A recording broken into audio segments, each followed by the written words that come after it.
So today I am making a rim crasher. Don't sue me, Sabian. So I started with these ZBT hi-hats, and right now I'm just lathing them down a little bit just to reduce some weight, and because why not, I have this little bootleg cymbal lathe, so I might as well use it. But at first I had planned to use those B8 hi-hats that I made a video about not too long ago, but I actually kind of like the sound of those. They're kind of dark and pretty trashy, so I thought I would keep those, and I bought these ZBTs instead. They're like 30 bucks, so I was like, why not?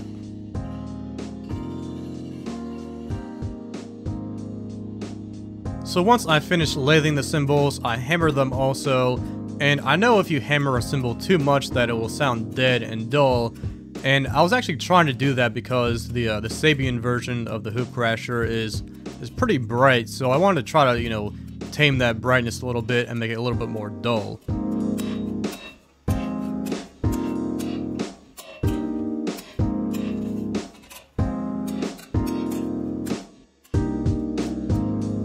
But in my attempt to make these sound bad, I actually somehow made them sound good, or at least sound better than those B8s. So these are the old B8s.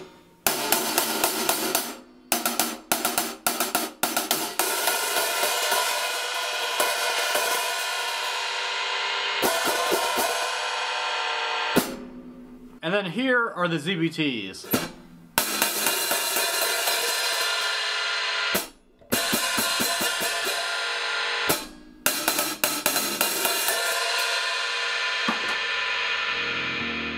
So then I was like, okay, I'll keep the ZBTs and use the B8s like I planned on in the first place. But then at this point, I remembered that I have a bunch of old cracked hi-hat cymbals that would be much more suitable for this, because really there's no other use for them, so I should have just used those in the first place.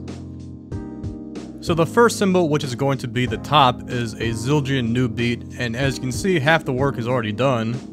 So I just put it on the lathe, and I really cranked down on the nut to hold it down tight, because this probably isn't very, you know, safe, but, you know, we gotta do it somehow, so this is how I'm gonna do it.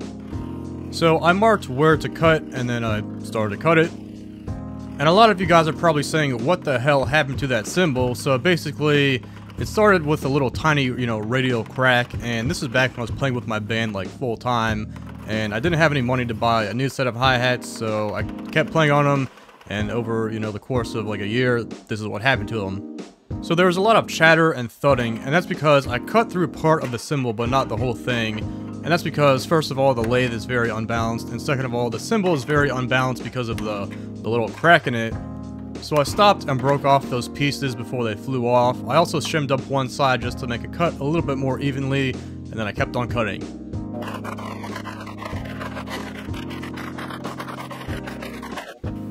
Oh yeah, she's definitely about to go.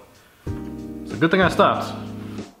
So then I did the same thing with the other cymbal. It is a Z Custom Master Sound. There's two big cracks on it, so I basically cut it down the same way I did with the new beat.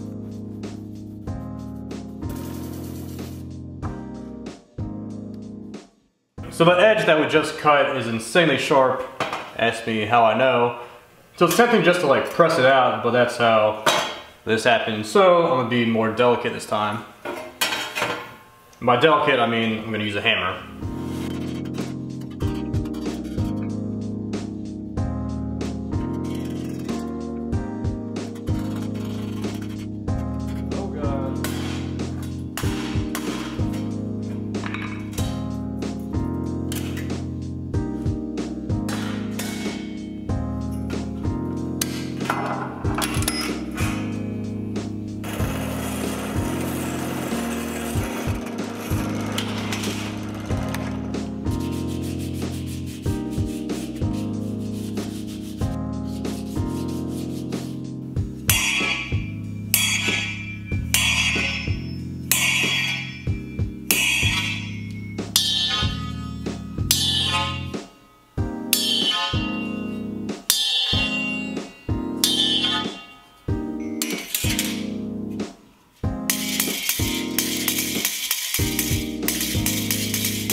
Alright, so due to my lack of planning, I totally screwed up. So the new beat sort of fits on the rim. And same thing with the Z Custom, but it's worse. And part of the reason why they don't fit is that this hoop is a little bit warped. So I knew it was warped, so I bought a new hoop a couple months ago. And I've just been waiting for the right time to switch it out. So the new beat fits on the new hoop, but the Z Custom still doesn't. So I used the disc sander to trim down the outside diameter, and you keep seeing me check the edge of the cymbal, and that's because I covered it with Sharpie, so that way I know, where I already sanded and where I need to sand.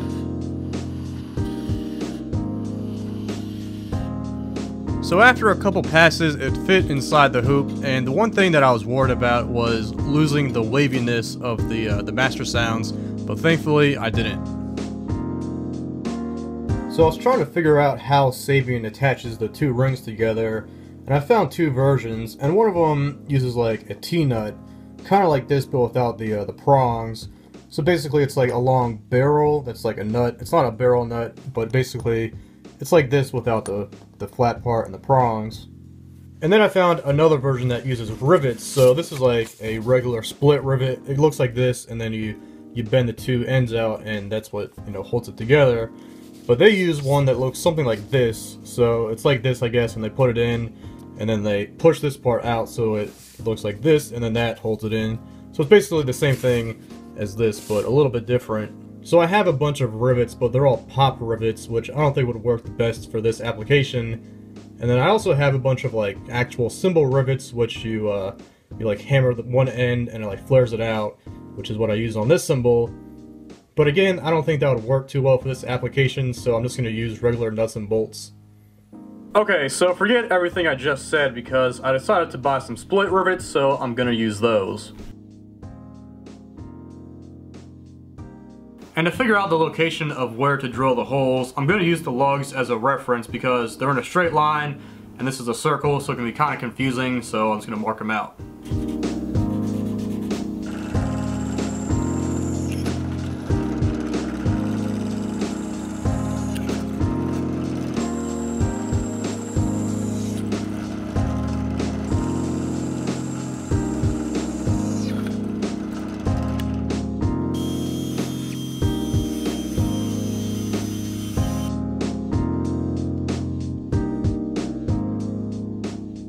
So you can see that I decided to flip the order of these, so now the Z is on top and the new beat is on the bottom, and I did it because it sounds better this way, at least I think, but also it looks pretty cool because you got the master sound waviness going on, as well as the existing hammer marks on the Z.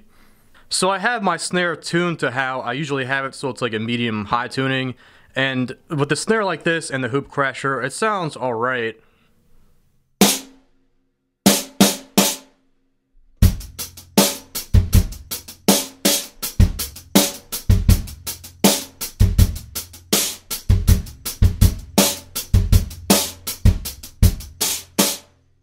But with the snare tuned a little bit lower alongside with the big fat snare drum, this thing sounds pretty killer because you get the high pitch psh sound from the hoop crasher, and then the body comes from the low pitch of the snare.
So yeah, I think this sounds pretty good. You can't even see it. Ugh. But I've never played on an actual Hoop Crasher, but for a useless set of hi-hats, I definitely think that this was worth it.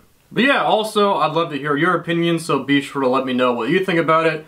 Also, I finally made a Facebook page, so if you want to add me on Facebook and see some behind-the-scenes sort of stuff, then feel free to add me. The links are in the description. But this video is getting kind of long, so I'm going to leave you guys with the same demo that you just saw and just heard, but without the backing tracks, so just the drums, so you can get a better sense of how this thing sounds. So yeah, again, let me know what you think, and thanks for watching.